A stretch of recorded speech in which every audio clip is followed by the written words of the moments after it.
Alright everybody, working in my home garage today. I'm going to be troubleshooting some TPMS issues. I've already pre-diagnosed it, but I'm going to be using this Ateq tool. There it is.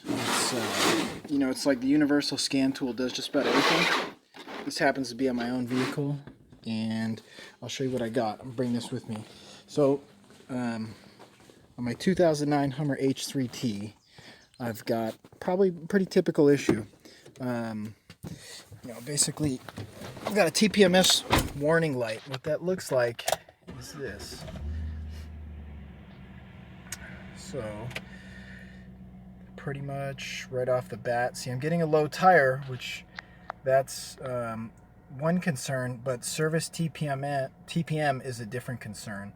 Note that this warning indicator is flashing. So if it were just a low tire, it would only say low tire, and that would be on solid. And I've had that many times, in which case, I'm just going to set the tire pressure to the placard down here in the door jamb, and so that would be easy.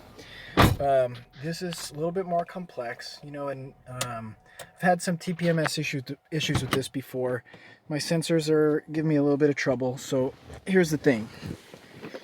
How do you know if it's, let's say, the control unit inside the vehicle, which on this one happens to be the BCM, the body control module, or the sensors? So this is where this tool comes in. So this doesn't really help the homeowner or the do-it-yourself person as much as the professional who has access to some tools. Hear that bald eagle there?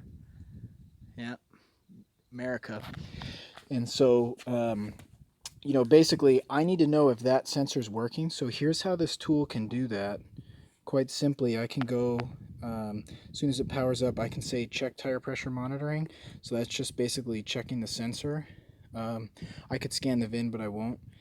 And I've already basically got my info in there. So I put in the info, it's got a 4-wheel sensor. And basically what I'm going to do, I'm going to start at that left front, and I'm going to go near the sensor right there. And I'm just basically going to press this, communication button. And once in a while it'll pick up the sensor, but most times it won't, and I'll try some different angles, move it around, and sometimes I'll bump it, and occasionally I'll get it, but all 4 of these sensors are giving me some trouble. They're very hard to pick up any signal on, and so basically the fact that it's not detecting the sensor is a really good indication that the problem itself is with the sensor. So here's what I've done. I'm gonna walk away from that. I have tried over and over to program it, and how you program it I'll show you in a bit. Just initiate programming mode has to do with the parking brake and the headlamp switch. But what I've done is basically I've got a set of 4 sensors here.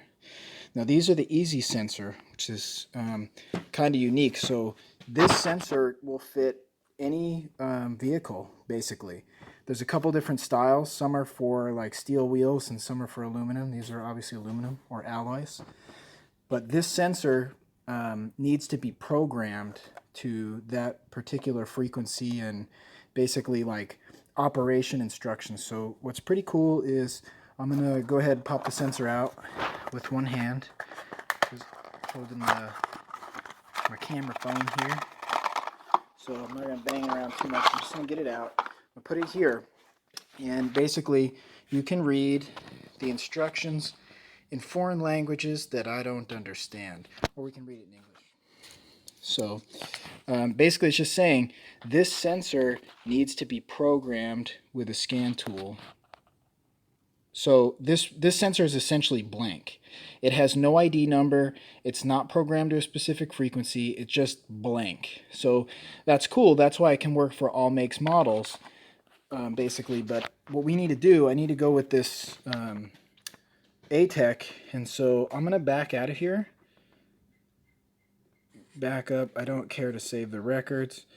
I'm going to back up, back up, back up. And then what I'm basically going to do is rather than rather than communicate with the sensor, I'm actually going to program here. So when I go to program, it's going to say, do you need a program by sensor or make? Because I know these sensors, I'm just going to go by the sensor itself. And as you can see, this is a Schrader, and it's known as the EZ-Sensor.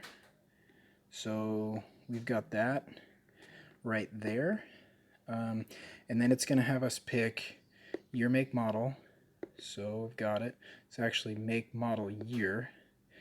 And it's saying use the black sensor or the EZ or the 33500 EZ.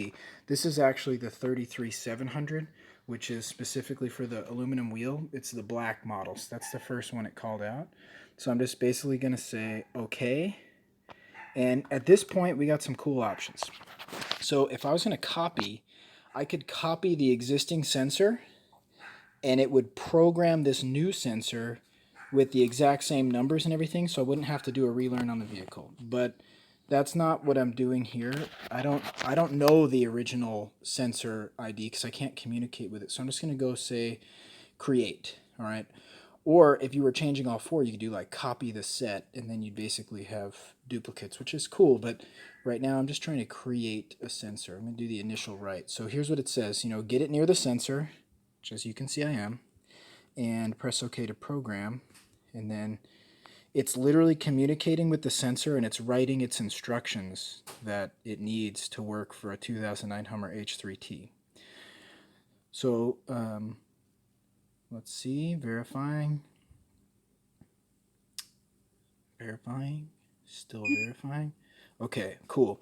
Now one thing as I realized I was doing this, it'd be probably a better idea if I were to spread these sensors out. And so I've done one, I'm good with that. I'm going to continue to do the remaining 3, which there's no real reason for you guys to see that. So I'm going to pause it, take care of the remaining 3, and then get right back with you.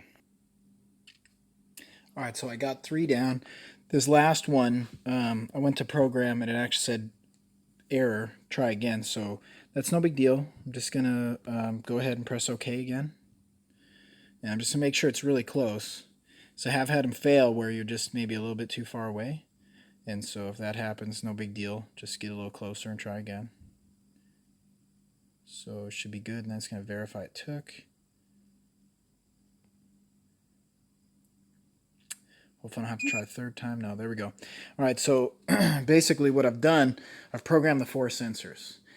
So now the next real step would be, and what's interesting too, each sensor ID is different. It needs to be, and the pressure it's saying like, that's not 40 psi, that's 0.4 psi, so basically nothing. I mean, it's less than half degree, so or half psi. So now basically what we need to do, I would need to pull these wheels and break the tire down and put the sensors in.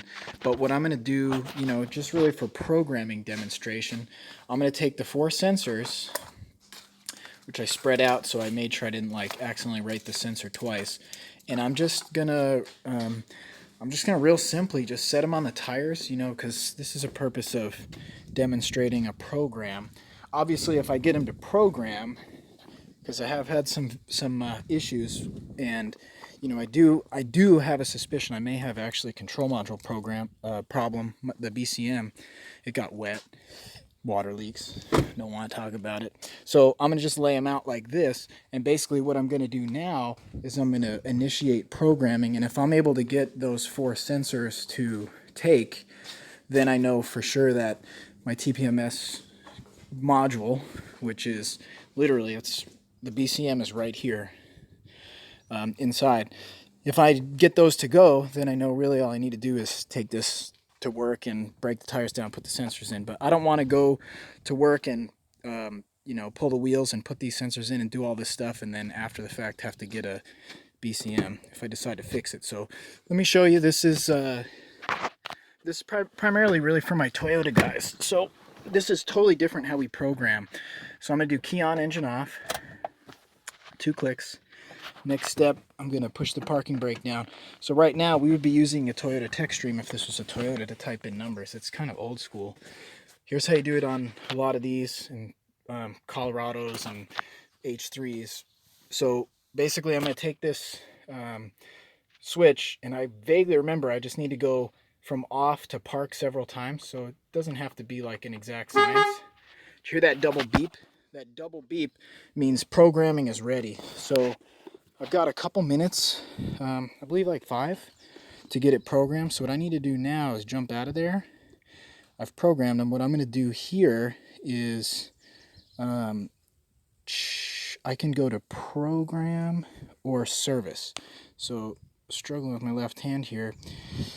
So it, I just happened to remember exactly how to do it. So I go to relearn and it's going to tell me what to do. I already did this.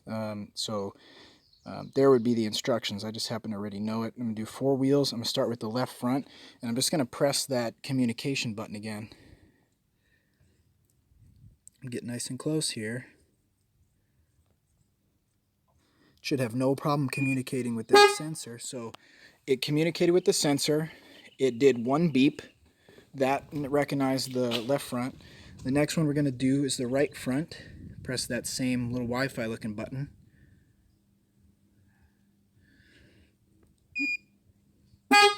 Okay, so note, as soon as I'm seeing the sensor here, it's beeping. Now an alternative to using this tool right here would be actually to just let air out of the tires starting in the same order, right? I would start left, right rear, left, rear. So if you didn't have the tool, you could program the vehicle that way. You couldn't write sensors, but that's okay. So, last one, baby. All right, so the 4 of them are written. At this point, the program mode will automatically stop. Just for my own reference, I could look at these, get these numbers. I don't really need the numbers. They're already written in the vehicle. But the next step will be, right, I'm going to cycle the key, remove my parking brake so I don't drive with it on. Start up. And please note, alright, so I've got my tire light flashing, but, that's interesting. Service TPM. This may have to be a to be continued, because those should be programmed now. The only thing is, it might simply be because I don't have them in the vehicle.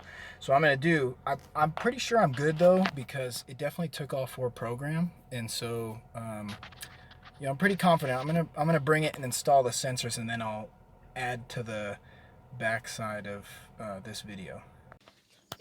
All right, so like I said, I would look into this for a minute, and sure enough, all it took was me to back up a screen and actually read all the bullets. And so I have to drive this vehicle for 2 minutes above 25 miles an hour to get the TPMS light to even, try to reset. And so those TPMS sensors have an accelerometer built in. So, it's not that I can just drive at 25 miles an hour with the TPMS sensors in the passenger seat or something. The actual tires need to spin 25 miles an hour. So I'm going to go with it. I'm quite sure it's going to fix it, because how they programmed, those other sensors would never program that way. And I'm gonna call it good, and if not, I won't post it. But if otherwise, I'll come back and say what it was. But I'm quite sure that's going to take care of it. So you can't really get the light to go off until you install the sensors in the wheels. But at least this really shows the procedure. So there you go.